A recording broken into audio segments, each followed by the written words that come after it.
Avropa Məhkəməsinin qətnamələri də var ki, əgər ananın həmin əməlləri, yəni xəyanəti, uşağın gözü qarşısında baş vermirsə, uşağın bayaq sadaladığım təliminə, tərbiyəsinə və s.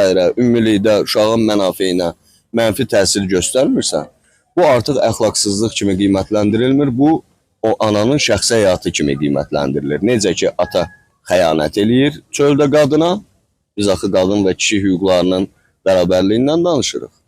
Eyni qaydada da qadın xəyanət eləyirsə, o uşağına yox, ərinə xəyanət eləmiş olur, amma uşağa nisbətdə o bəlkə də yaxşı ana kimi qiymətləndirilir. Bu səbəbdən də uşaq ananın himayəsinə verilə bilər. Və bu halda siz mənə sual verə bilərsiniz ki, bəs əxlaqsızlıq nədir?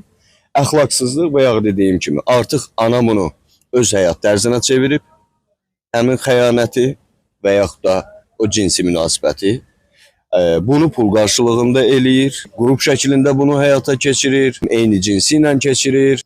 Bu artıq əxlaqsızlıq sayılır ki, bu halda təbii ki, bununla bağlı faktları, sübutları məhkəməyə təqdim etməklə ananın analıq hüququndan məhrum olunması üçün iddia təqdim etmək olar və buna nail olmaq olar ki, təcrübədə bu da az deyil.